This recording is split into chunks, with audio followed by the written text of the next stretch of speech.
Welcome back to The Express, everybody. Terry Lee and George DiMatteis with you as we look at the tribute and the raw emotion that has overtaken the Stadio Olimpico right now as they celebrate 28 long years total with Roma for Francesco Totti, 25 with the senior team, and understandably not a dry eye in the house, George. Yeah, you're talking about, they mentioned the king of Rome, and what better city to be the king of than Rome? You're talking about one of the world's great cities. You mentioned 28 years with the club. That's just when he made his debut with the youth academy, when he joined the youth academy. And it is a rare sight to see one player be with a team for almost 30 years. And he had plenty of opportunities to go to other clubs, but he stayed in the Italian capital, and he became an icon and a hero and a king of one of the great cities in all of the world. So it's a beautiful tribute. He deserves a lot more than that, and hopefully the club will come correct in the next couple of months.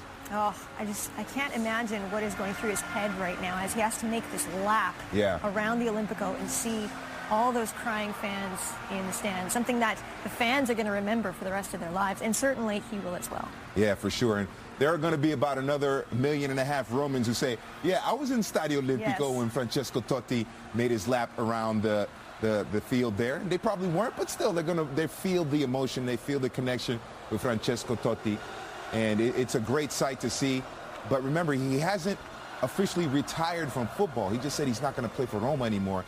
And to see him in any other uniform, it just would not be right. It would not be right. So hopefully there's talk that he might be part of the club directors and on the board, which he deserves that right to be. So we'll see. But there are people who grew up on Francesco Totti, kids who grew up, grown adults now, who grew up with Francesco Totti. So this is, it's a family member for a lot of them. And that's a good point, George. There are people out there who have not known Roma without Totti. Right. He's been there since they were born. Right. And now he's gone. It's a little bit surreal at this point, and he's probably thinking the same thing right now. Well, one guy who's not going to forget this game and this moment is Tancredi Palmieri, who's been following Totti for his entire career. Tancredi, what an emotional day. What can you tell us about what you're feeling right now? Buongiorno, guys. Well, I have to tell you, maybe it's not nice to show on TV, but I'm shivering at this moment. I'm really shivering. I've seen Francesco Totti crying. Now it's not like seeing Virgin Mary crying, but I have never seen him crying, not even for the World Cup, not even for the Scudetto. And that was the moment in which he was going to hug his kids when he couldn't keep the tears. It's absolutely incredible. The last time that it was so full with so much giallo-rosso color, this stadium was probably in 2001 when Roma won Scudetto. Now Francesco Totti is giving the lap of honor after receiving a celebrative number 10 from the president James Pallotta. There was the whole Roma team really emotional. We saw Florenzi pouring tears down. They did the parade for Francesco Totti. It's unbelievable. You said one thing that is very good. You said about it wasn't Roma on the geographical map of football in the history before Totti. It's true they were in the final of European Cup, but we never saw, honestly, people traveling to Rome to watch Roma, to watch Totti. Well, Totti, being a Roma, staying with Roma for his whole career, made the point not of bringing Roma around the world, but of pushing the world to come outside and come to Roma to visit Roma. Thank you, Tancredi. Obviously, you're seeing the tears off of Totti, but also his fellow teammates, and also saw Spalletti wiping away a few tears as well. What was the relationship like between the player and coach in these last few months? Well, I have to say it was very emotional, I have to say, also the moment when the team were announced before the game, and the second last name to be announced was Francesco Totti, and the Stadio Olimpico exploded. The very last name was the manager, Luciano Spalletti, and he was booed, and it's so strange because this second place for Luciano Spalletti is a kind of a miracle. Luciano Spalletti has been very firm in his all last months, making the point that Totti wasn't good enough, not even to play the last few minutes, and he resisted till the very last game. This probably means till the moment when the future of Roma was not belonging anymore to himself, but to the Roma players as well, because it is the known secret that from tomorrow Luciano Spalletti will join Inter. So this Champions League qualifying is something that is going in the benefit of the players of Roma, of what Francesco Totti would have been able to do. So he played Francesco Totti in the last 38 minutes. The result was still 1-1. Genoa was able to come back. I have to tell you, if you probably hear booing for a moment the stadium, it's because they just showed for a few seconds Luciano Spalletti, and all the fans were merciless with him, while instead Francesco Totti is taking the last applause of the Curva Nord. So Luciano Spalletti was stable in his intention till almost at the end, and then the last 38 minutes was like, I've done whatever, now it's up to Francesco Totti and it's up to those players. And they did it in the end, and it was absolutely dramatic. If Shakespeare could write a play about football, he might use this game. Tancredi, it's your fratello George Di Metellus here in the studio. I wanted to ask you, what is your best memory or about Francesco Totti? What's your favorite memory about Francesco Totti's career? Well, okay, thanks for putting me in trouble in this moment. I have to tell you, well, Francesco Totti got injured 3 months before the World Cup, okay? And I've never seen Italy winning the World Cup, and I was sure that it could be something unforgettable, and it was. And in a whatever normal situation, Francesco Totti or whatever other player could never make it after that injury, could never recover for the World Cup. And it was, 75 days? And he did it, and still it was such a difficult situation, because still there was all the calciopoli, all the scandal, all the odds against Italy. And that was another factor of Francesco Totti recovering in time for the World Cup. And it was a demonstration that things can happen in life if you believe. He believed in that. Italians believed in that. So that is also the legacy. Thank you so much, Tancredi. Obviously a very emotional moment for everybody there in Stadio Olimpico, and for you as well. Thank you so much for sharing your memories. We're going to talk to you in just a moment. We're going to take a quick break, step aside here, but the tribute goes on here at the Stadio Olimpico for Francesco Totti. Do not go anywhere. We will be right back with it in just a moment.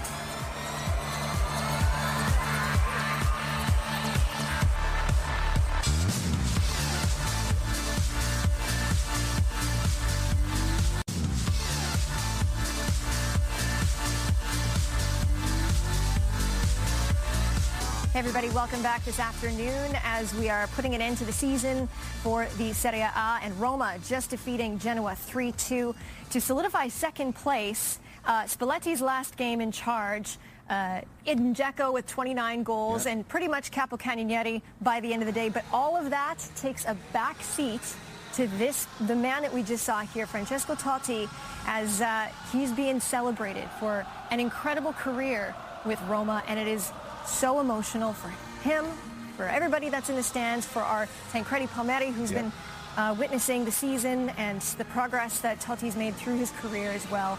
And it's an unusual day, isn't it, to say goodbye to such a legend.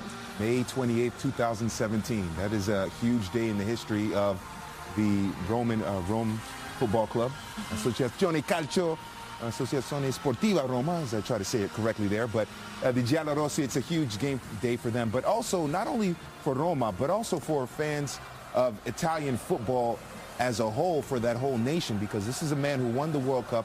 He's been the number 10 for a long time, but he's also represented the Azzurri in a classy manner. You don't hear Totti in any kind of scandals. You don't hear any Totti in any kind of negative light or any kind of negative news throughout his career. He's done it with a lot of class and dignity, and that's something that Italian fans, whether you like Inter, Milan, whatever team you like, Lazio, you can respect that, because he not only represented his club, his city, but he represented his nation and his national team with class and with dignity as well. As he did. Let's send it back to Tancredi, who is pitch side here, taking in what has been an emotional day so far. Tancredi, there's been a lot of talk about what's next for Totti. He hasn't actually come out and said he's retiring. There's talk about if he's going to take a directorial role with the club or if he's going to join another club. What do you think? What's next for Totti? Well, guys, maybe you in Miami could be prepared, because actually the best option that could come for Totti after this, it's exactly at Miami FC, trained by his longtime friend Alessandro Nesta. We know that Francesco Totti got an already signed contract as an executive for Roma. It's a 6 years contract, but in his statement 3 days ago, Francesco Totti was very clear, saying on Monday a new challenge is starting for me. Maybe just he didn't, we know that he didn't want to retire, and we know also that he didn't want that others would call the retire in his place. Maybe even if probably he's not fully fit for that, maybe he wants 1 year more just to stick it up on the face of people that said you have to retire. And there are two options at the moment on the table. Dubai with Diego Armando Maradona, but that is not really tempting Francesco Totti, and Miami FC, Nesta is there. It is a project with Italian label, and it's probably could be just a nice last walk on the world of football for Francesco Totti, or otherwise he will just give a bit of suspense and then he will say, okay, I will become an executive for Roma. But in fairness, he wouldn't play obviously in another team in Italy. Unlikely would play in another team in Europe unless a big offer would come from a very big club, but it hasn't come, honestly. Only smallest club, it wouldn't make sense, and so really it's going to be or hanging the boots or having a walk in Miami, or having a football walk in Miami. Yeah, and Tancredi, George and I can vouch for the weather here, so that might be a good move for him. Yeah, and one thing for sure about if he comes to Miami, Tancredi, I know if he walks the streets of Rome, he will be mobbed. It'll be very difficult for him to live his life. But if he comes to Miami, he might not be recognized, so he'll be able to have a little more of a peaceful, calm life. That is for sure. Is he okay with playing NASL football, which is second division, still quality football? Is he okay with playing in the NASL for Alessandro Nesta, one of his teammates in the national team? Yes, indeed. I mean, but that could be only, I would say, a nice goodbye to football, while the goodbye to the Stadio Olimpico is arriving now. Francesco Totti is completing his walk around his lap of honor around Stadio Olimpico. Here he comes in front of all his of all teammates. They are all waiting in the middle of the pitch for him. First, he's stopping with all the assistants, all the technical assistants, grabbing his son. That moment, I have to tell you, the moment where he went close to his kids, the moment where he hugged them, it was more than emotional. It was very hard to hold the tears back, because as I told you, never saw Francesco Totti crying, not in the moments of pain, not in the moments of joy, but probably when you are in such a milestone of your life, of your career, and you face the future after you, that those are the kids, your sons, well, you just relive again all your life, and that's why Totti became emotional. Now Totti walking towards all the Roma Football Club, or all the Associazione Sportiva Roma that is standing there and waiting for him. There is also Luciano Spalletti there, all of them with a big shirt number 10 that is lying on the pitch. You see Francesco Totti waving, giving the last goodbye also to the press box, to the Tribuna Monte Mario, to everybody. His kids are with them, the cameraman is with them, and then the pasillo, as they would call it in Spanish, the parade, the passeggiata, as would be in Italian. Totti standing there in the pitch, his kids with him. We'll see if there will be a speech. There is Captain Future, Daniele De Rossi, that is bringing a commemorative plate to him. He's there. Today scored Daniele De Rossi, and he just took the baton, took the torch for the future. De Rossi kissing the kids, it is very emotional, guys. Hugging the future, hugging what the present that today becomes the past. De Rossi, that is the other beating heart of Roma. It's hugging Francesco Totti. He's been waiting for a long time for becoming the captain of Roma, but in fairness, he never was pushing for that. He always said, for me, it has been an honor to be standing by the side of Francesco Totti, and I hope he will just last as long as he can. He's trying to forcing a smile, Francesco Totti. Everybody crying. Manolas crying. Daniele De Rossi trying to stay serious, trying not to break down in tears. Totti shaking the hand of Luciano Spalletti and then going with all his teammates, Fazio, Salah, Rudiger, Florenzi, that is completely destroyed by tears, Stefan El Shaarawy as well. Tancredi, thank you so much for your reporting, your live reporting there, and giving us the breakdown of exactly what we're seeing. George, are we ever going to see a man of this caliber, a player of this caliber again? Of his caliber, probably, but with one club, no, probably not. It's going to be rare. Totti, what he means, it's not only just what he means to the club, but I mean, he's a Roman. That's his hometown. I mean, Messi came up through Barcelona, but he's not born in Barcelona. He's born in Argentina. This guy is born and raised in Rome, came through the Roman system. We'll see great players, but we will never see anyone like Totti, who 28 years with his hometown club, one shirt for the entire career. That probably will not happen again. Yeah, certainly. As we see the images here. Yeah, man, this is amazing. Just an incredible, incredible experience for him. Obviously, he's going to speak to the crowd now, but you know what? We do have to head to a break. There's going to be more on the Extra tonight. Yeah. Right after, we still have Multicalcio coming up next here on beIN Sports as Inter gets to close out their season against Udinese, and of course Empoli and Crotone are still fighting for safety. That's coming up straight ahead. Right. After that, it's all about the Extra. We have Andres Cordero, Gary Bailey, and Thomas Rongen, who are going to show you more from that tribute, possibly hearing the words from Francesco Totti as well as he addresses the Stadio Olimpico, and of course just a round-off of the entire Serie A weekend as well. So we're going to send to break right now. Do not go anywhere. We are all about Serie A Multicalcio when we return, and say goodbye to Francesco Totti and his Roma reign.